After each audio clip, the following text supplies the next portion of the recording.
The word okay has been the bane of my existence for this episode. Other than that, we'll talk a little bit about sliders, why backlights are important, and everything to do with hell. Hello, I'm Michael Wolf from United Wolves Productions, and this is yet another episode of Behind the Lens.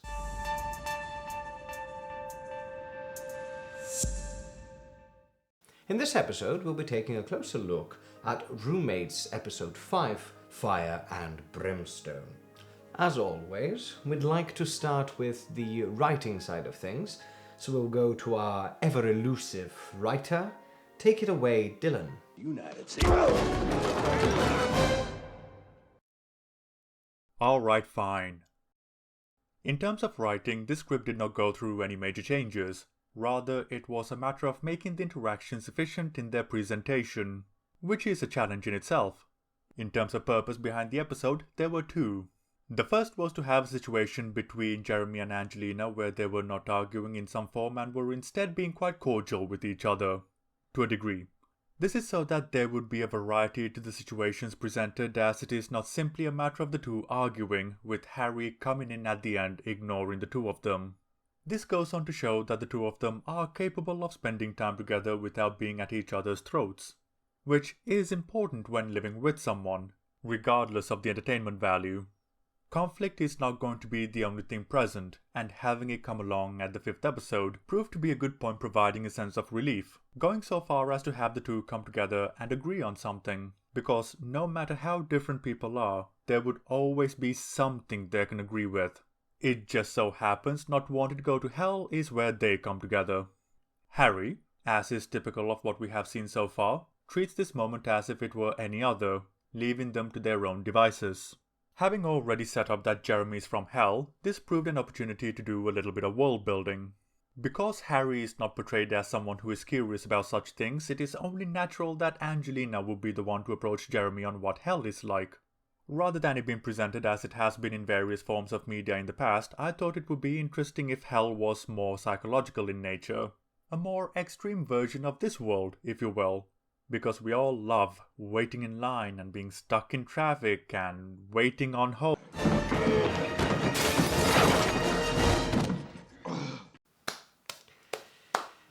Thank you, Dylan. Now, on our side of writing, this was not very challenging. We knew that the characters are not necessarily in conflict with each other, but it was more of a lore-developing episode.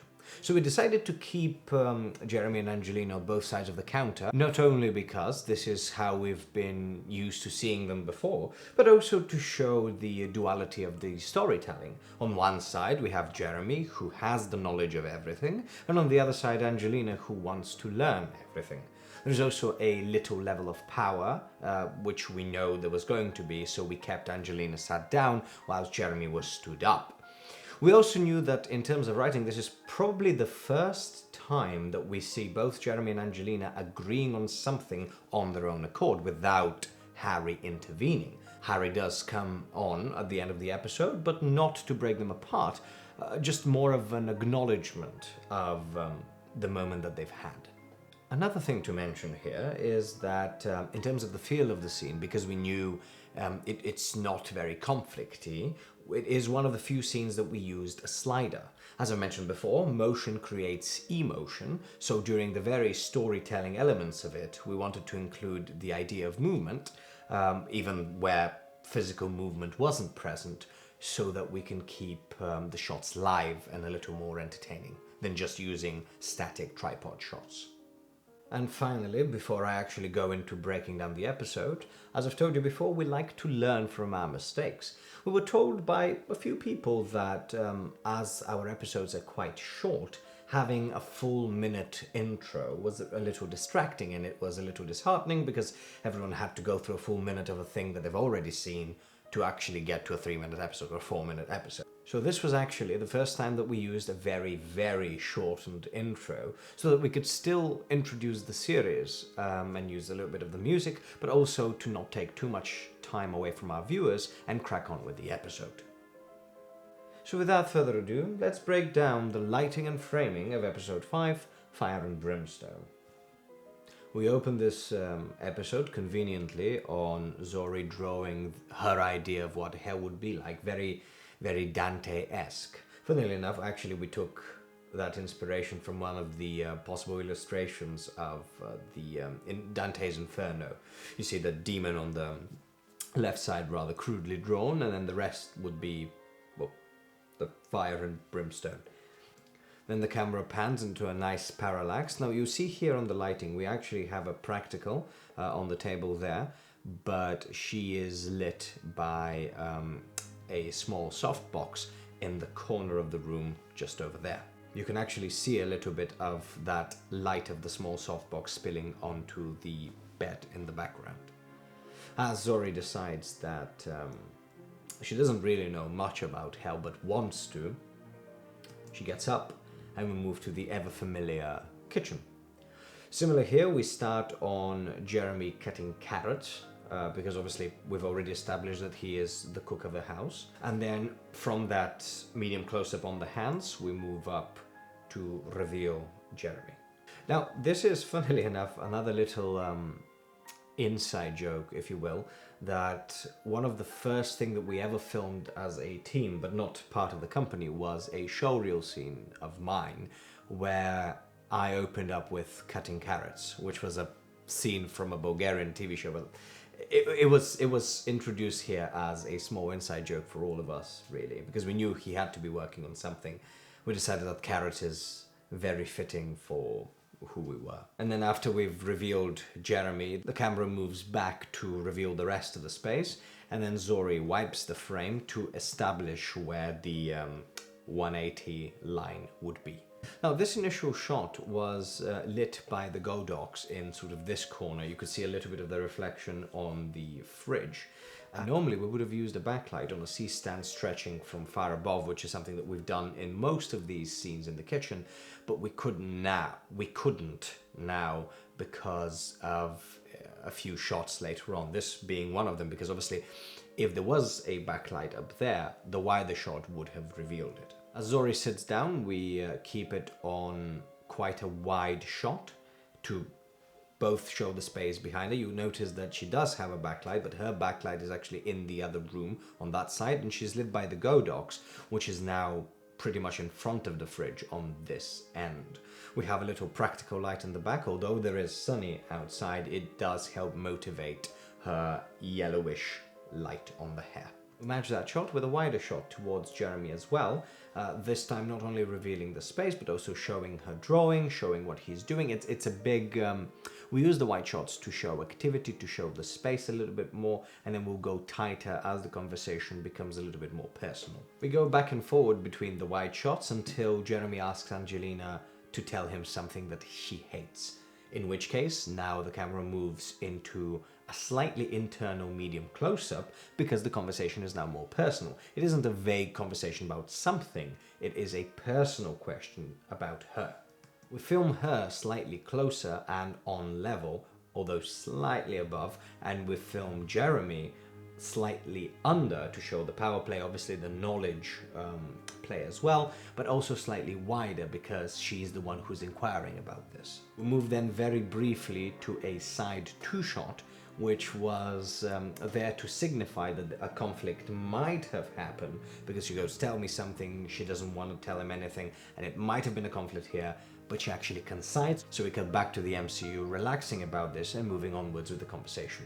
One of the things to actually mention is that on the two-shot, we're lit by the Godox, which is where we normally would have lit Zori from, rather than central, because A, would have been flat, or even more flat, if you will. Because you notice there, my sleeve is very, very well lit. In fact, even a little bit too lit, because the lamp is right behind that, and we use obviously Zori's backlight and a small softbox on that end to light me. Another thing that I've forgotten to mention is the significance of the knife being stabbed in the board was nothing more than an improvisation we decided to roll in because we thought it was a little bit more intimidating when she popped the question about hell. It has pretty much no other bearing on the scene. And then we move to the first slider shot as Jeremy starts explaining what hell is actually like. Now, this particular slider shot, you'll notice that the camera is quite low looking up. This was to do with power play, of course, but it also was the second reason why we couldn't have a backlight. Because normally the backlight would have been right above those cupboards, but we couldn't film it in any other way. We realized that as Jeremy was stood up and the lamps were about this level, a lot of his face was getting out of the frame. So we had to tilt it even lower because we knew that this story is very important. We wanted to see all of his face and all of his head and expressions and all of that. We matched that with a slider shot towards Zori, but way more on level because she only has to react to what Jeremy was saying, yet still will be in the same story-like structure of a frame. What I mentioned from earlier episodes about matching shots, this is ever so important. Although Jeremy is the one who talks most of the way through, because we decided to film him on a slider, she has to have a moving shot as well, otherwise it would feel disjointed. As the story comes to a finish, we cut back to an MCU of Zori. Now the moving is away, the storytelling is away, we're now back to present time, back to being static, where she takes it all in and continues the conversation. Then we match that back to the mid-shot of Jeremy, who gives his own confession that he prefers fire and brimstone and he hates helping people. And back to the two-shot, but this time not to show an argumentative space, but for the first time they're both literally breaching the gap over hell, really.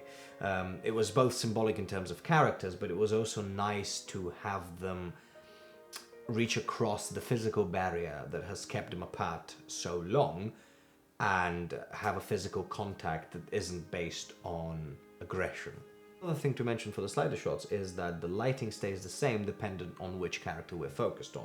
So we filmed everything towards Jeremy and then we filmed everything towards Angelina so that we only moved the lighting once. Then we move to one of the final three shots. Now this is technically not a three shot, it's more of an OTS from the two of us towards Harry as he comes down the stairs. You notice the little white frame on the wall, that's because he's lit from an LED panel on the top of the stairs. We're still lit from the Godox, which is down here next to the fridge, and Zori's backlight has been moved to the left, a little bit out of the frame. Now, of course, we match an OTS with another OTS, but this time over the shoulder of Proden's character, of Harry, towards Jeremy and Angelina being scared and touching hands. And in this shot, Zori doesn't have any backlight because we obviously had to remove it to not be in any frames. And Proden's light has been moved so as to not overexpose his shoulder and give more prevalence to the two characters that are on screen. We're only lit by the big Godox, which is still a little bit now further away from the fridge, but still on that side. We cut to an MCU of Proden, which is technically also the last shot, but the last fancy shot. You still see that his LED is back there, lighting him from the side. And it had to be an MCU because Proden just took the information of they are not arguing, they are in fact touching hands. It's better not to meddle in this because it's going to inevitably explode. So he leaves the room and the camera literally swoops as quickly as possible towards the drawing and their hands touching, thus ending this episode on a slightly more bittersweet note. Now, in terms of editing and problem solving, there isn't much to say here. It is, it's one of these weird moments where, although the problems are very tiny, it is a very long ongoing process until we properly fix them. Now, one of the easiest problems that we actually fixed in there is in the middle of the conversation where Jeremy says, well, that would be hell, and she asks, what? There's an awkward lingering on his frame. The only reason for that is we started with recording all of Zori's shots. We already had the lighting moved, already moved the camera and all that kind of stuff. And we completely forgot that we had not recorded Zori saying what. We had her speaking it, but we didn't have a shot of her. So in post, that was a difficult decision to make because it does linger on that shot a little bit too much. But it was the only fix we could do in that situation. The rest, of course, was more of conversation of where exactly do we enter these slider shots so that we don't stick on them for too long. Where do we cut to Zori for a reaction so that we don't meddle too much with Jeremy's screen time, but at the same time see that Zori is taking all of this in. And finally, this is the reason of why I hate the word okay and why I think it's the most difficult thing to say, because Dan had literally just this one line to say before exiting on this difficult fancy shot, and we had to do about 6 takes on the video side of things and 3 more takes on the audio side of things to get an okay that we knew we liked relatively. And finally, as always, we'll finish tonight's episode by looking at the finished product to see what worked and what I might decide to change next time.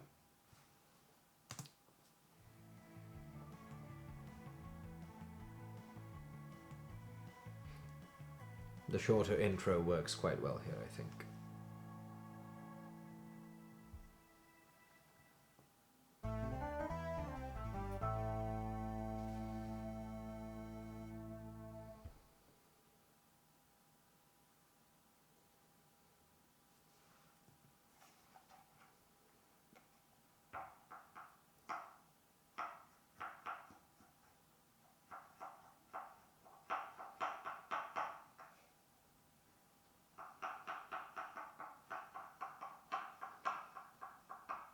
What's hell like? What did you do? Nothing, just curious. Why now? Bored. So this shot where I stabbed a knife in the board is actually a little bit out of focus because we knew we wanted the knife to be in focus, but the moving between focuses didn't work quite well, so we had to sacrifice on something. But that's something I'd like to possibly address if I was doing it again. Tell me something you hate. No, you're going to tease me. I am not you. Just tell me.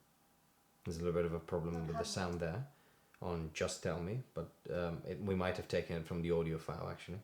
In a makeup on. What? I like wearing makeup. Alright, then that will be hell. What? You won't be able to put on makeup ever again. That's it?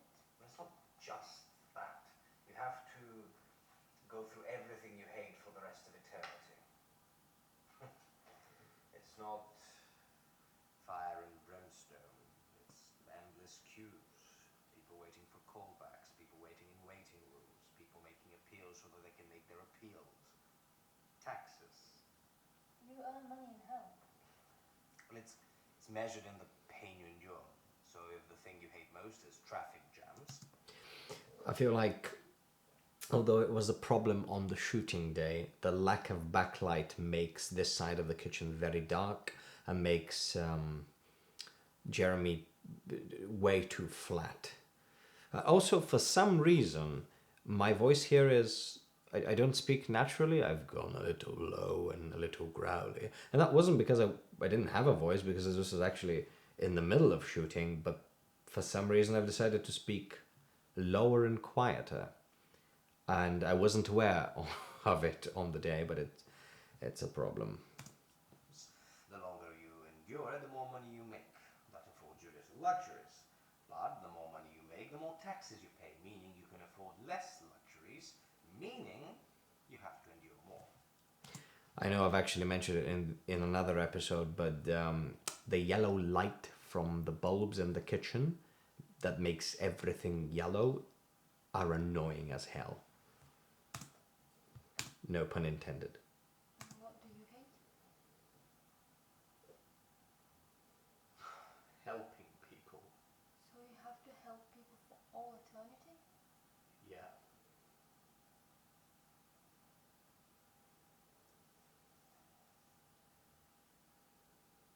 I'm sorry, I prefer fire and brimstone.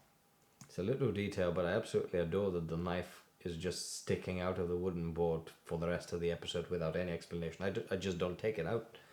It's brilliant. Me too. What's going on?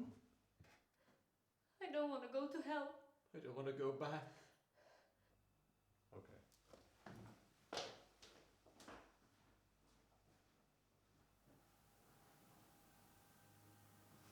And now the last thing is probably to do with the exposure, but it would have been good if we had either better control over the lights or a better camera to see the drawing of hell in more detail under the arms. But that's something that we only notice in post, so there's not much else there to fix. It's a very short episode. I wouldn't say that there's a massive amount of things to be fixed. It's only tiny little details, and that's okay. And that is all for episode 5, Fire and Brimstone.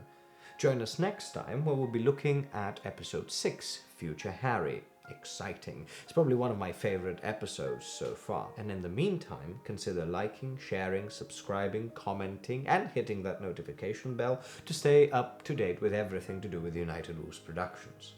I've been Michael Wolf, and I'll see you next time on Behind the Lens.